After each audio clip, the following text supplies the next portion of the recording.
Welcome to Puri and Puri আসবো, সমুদ্র দেখাবো না, এটা কি হতে পারে বলো? আর তার সৌন্দর্য হচ্ছে এই যে ক্যামেল, আরও সৌন্দর্যটাকে বাড়াচ্ছে। আর এটা হচ্ছে আমার থার্ড টাইম, এটা আমার ফিফথ টাইম হতো, বাট লাস্ট 2024-এ আমাদের টিকিটটা ক্যান্সেল করতে হয়েছে কিছু কারণে। তো অনেক এবারে তো আমাকে যেতেই হবে এবছর। তো ভীষণ মানে কি বলবো, এখানে এটা একটা এমন একটা জায়গা না, যতবারই যাই মানে আরও যেতে ইচ্ছা করে। আর এই যে দেখো, বিকেলবেলা একটু বেরিয়েছিলাম, আমার ভিডিওটা না কোনো একদম ঠিকঠাক নেই, এদিক সেদিক সব জায়গা থেকে আমি করেছি, ঠিক আছে, মানে একদম লাইন বাই লাইন তো আমি করিনি, রুটিন ওয়াইজ আমি যেমন পেরেছি করেছি। এটা বিকেলবেলা একটু বেরিয়েছিলাম, একটু রিলস শর্টস এসব করেছি। সো আমার তো হচ্ছে এটা থার্ড টাইম, আমি না বলতেই পারি যে আমি যতবারই আসছি আমার খুব ভালো লাগে। বাট আমার হাজব্যান্ডের এটা হচ্ছে 25 টাইমস ওর হবে, আর শ্বশুরের তো ছেড়ে দাও 30 এভাবে হবে, মানে উনি বিয়ের পর থেকেই আসছেন। জগন্নাথ মন্দির কোথায় যাচ্ছ সব?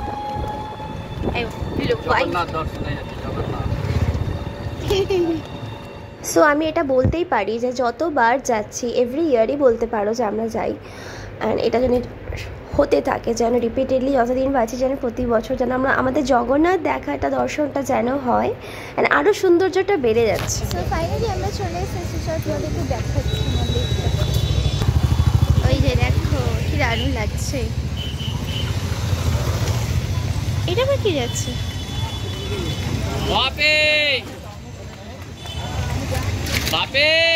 সো এটা একটা দারুণ একটা মোমেন্ট ছিল, যেটা আমাদের চোখের সামনে একদম আমরা দেখতে পেলাম, একদম ঠিক সময়তে গেছি, ফ্ল্যাগ চেঞ্জ করা হচ্ছে, এটা আমি কোনোদিনও দেখতে পাইনি। ইভেন আমার হাজব্যান্ডও বলছে যে আমি এতবার যাচ্ছি ছোটো থেকে, প্রায় 2 বছর বয়স থেকে যাচ্ছে, তো বলছে আমি কোনোদিনও দেখিনি। বাট ওরও সৌভাগ্য হয়েছে, আমাদেরও হয়েছে, এত সুন্দর জিনিসটাকে আমরা নিজেদের চোখ থেকে দেখতে পেলাম, জাস্ট অসাধারণ, এটাকে এক্সপ্লেন করতে পারছি না আমি।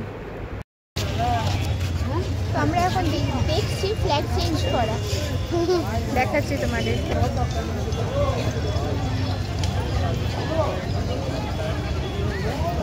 তো আমাদের খুব ভালোভাবে জগন্নাথ দর্শন হয়েছে, তোমার থার্ড টাইম। ফার্স্ট টাইমে একদম টাচ করেছি আমি, সত্যি কথা বলতে আমি 2014-এ গেছিলাম, আমি একদম ভেতর থেকে মানে যেখানে একদম ঠাকুরকে রাখা আছে ওখানে 3 টাইমস আমি সার্কিলও ঘুরেছি। বাট এখন তো কোভিডের পর থেকে অনেকটা ডিস্টেন্স করে দিয়েছে, আমি লাস্ট অতটা ভালোভাবে দেখতে পাইনি। বাট এবারে অনেকটা বেশি কষ্ট হয়েছে, যেহেতু পূর্ণিমা ছিল, লক্ষ্মী পুজো ছিল সেদিনকে, অ্যান্ড আমার ইচ্ছাটাই ছিল আমি পূর্ণিমা দিনকেই যাই।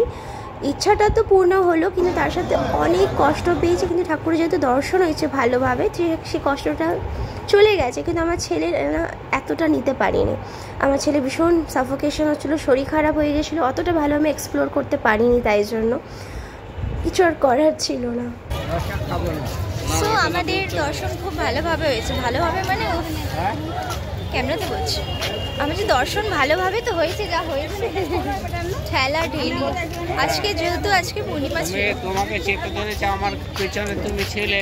হ্যাঁ আমি আর ওরে বাবারে মারে।